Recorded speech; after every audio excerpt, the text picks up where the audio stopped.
same old type of politician is going to address these issues. Oh, appreciate that question. Appreciate that question. Oh, indeed. Indeed, indeed. You asking that kind of profound question, I got to stand up and straighten my back out. Brother Martin used to say, anytime, every day, people straighten their backs up, you're going somewhere, because folk can't ride your back unless it's bent. And I'm not allowing nobody to ride my back. Not at all. But I love you too. But you keep in mind, you see, that when you see me, you see in my mama and daddy, you see in my tradition, my community, you see in Dee Dee Bridgewater from this town and the Betty Carter from this town. But you're also seeing some Michael Moore in me, because it's just not a skin pigmentation matter. Skin pigmentation doesn't determine your moral and spiritual formation. You got to decide who you are. And the reason why I'm with this brother, and I've been with this brother, and I will be with this brother, that's why Brother Danny Glover and I came yesterday and had 11 events in various senior citizen sites. That's why I'm going to be with him all the way through, is because we are experiencing a massive moral and spiritual collapse of integrity, honesty, and decency in the country. And I don't care what color you are. I don't care your gender. I don't care your sexual orientation. It is a moral and spiritual crisis.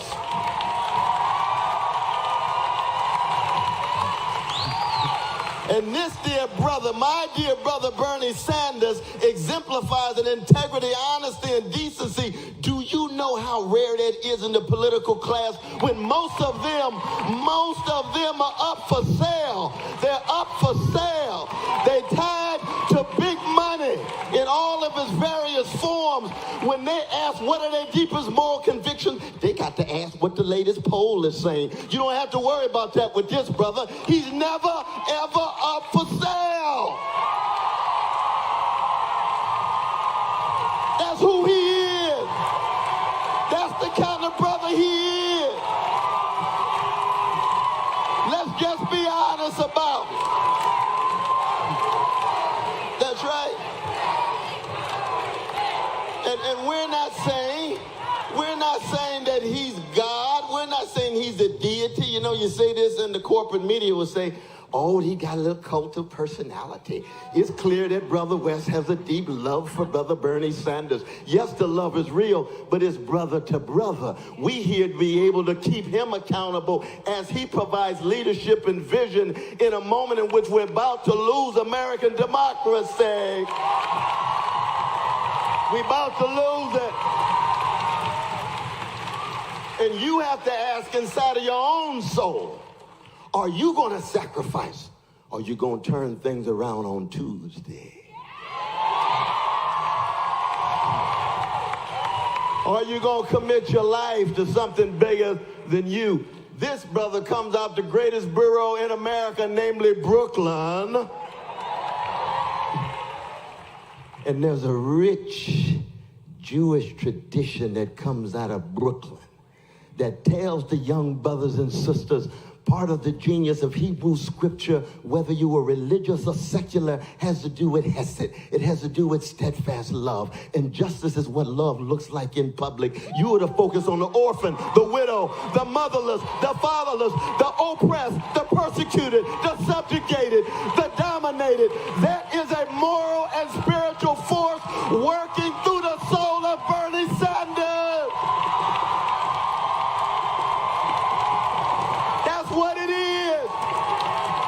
It's his mama inside of him. It's his daddy inside of him. It is his intellectual and political commitment, and we are at a pivotal moment. That's why he's unprecedented in American history. That's why this campaign and movement is unprecedented. We got three choices. We got a neo-fascist gangster in the White House.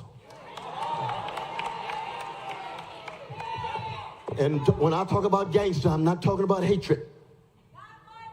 I'm not talking about hatred. I'm a Christian. I believe in charitable Christian hatred.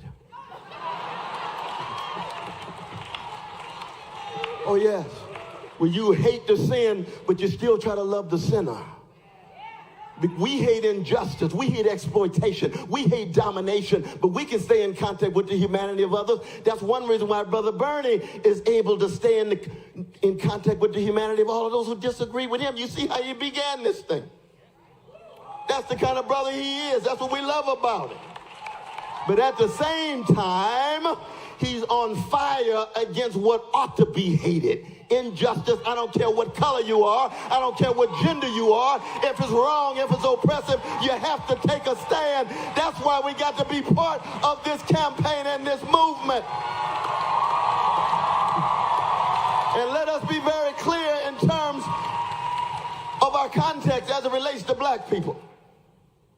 When I say neo-fascism, I mean the rule of big money and big military with a strong man who will scapegoat the most vulnerable so that we cannot come together and confront the most powerful.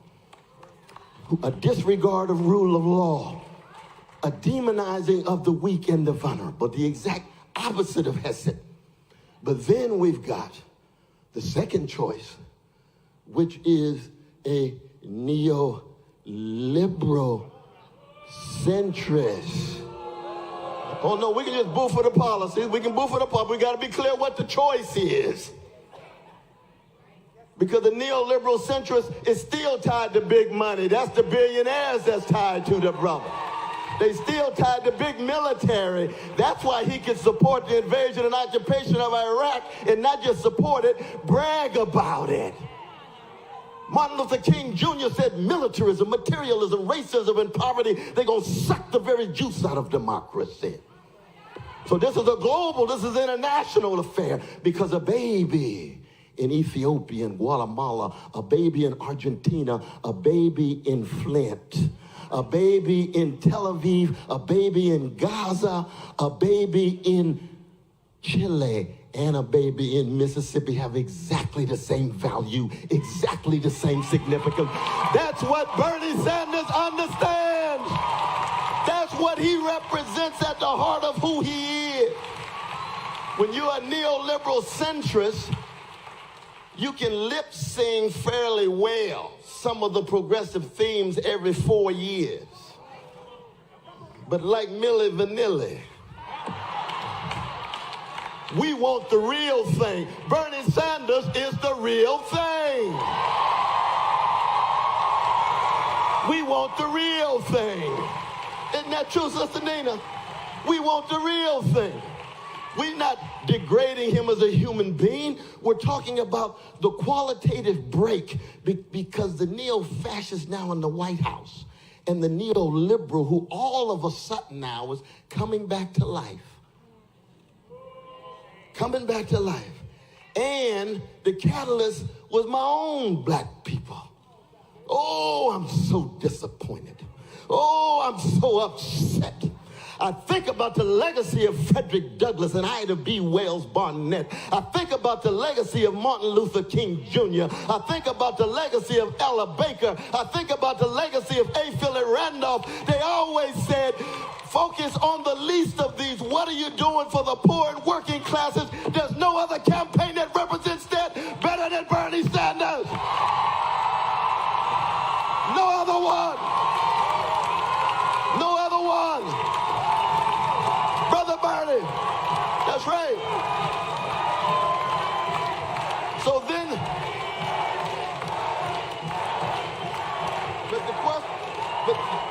but then the question becomes, why not the third option? And keep in mind, Brother Bernie's running on a progressive neo-populist platform. He and I are democratic socialists. It's not a democratic socialist platform. It's building on FDR. It's building on Martin Luther King Jr., who also was a Democratic, but he's not running on that. So all the lies about socialism and communism, keep track of the moral and spiritual spirit and fire of what Bernie is doing. Don't get caught in the isms. We're talking about the preciousness of poor and working people. But my last point is this. When it comes to the chocolate side of the country. Oh, yes. Oh, yes. No, I got a deep love for my black people. I wouldn't be standing here without black love, without my mom and my daddy in Shiloh Baptist Church and Willie P. Cook, my vacation Bible school teacher.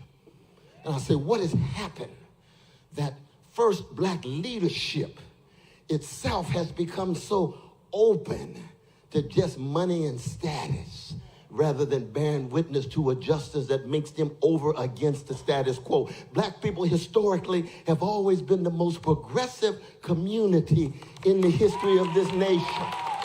244 years of white supremacist slavery, 100 years of neo-slavery called Jim and Jane Crow. We've been on the cutting edge, but since the 1940s, since 40 years ago, all of a sudden we got a wave of black middle-class folk who think that somehow their access to opportunities is the measure of black progress rather than Precious, Shaniqua, and Jamal on the corner. So they didn't really zero in on the mass incarceration regime. They don't talk about the decrepit school systems in the hood. They don't talk about inadequate housing. They don't talk about not enough jobs with a living wage. They don't talk about the need for Medicare for everybody that's going to disproportionately help black people and brown people and red people.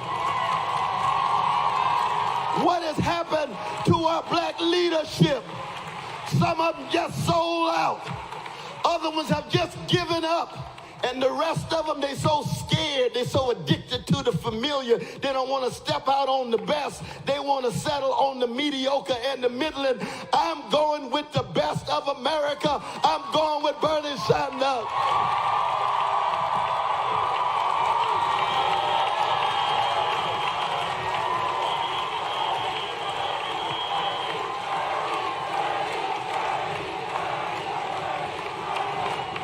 Well, I think Dr. West answered the question.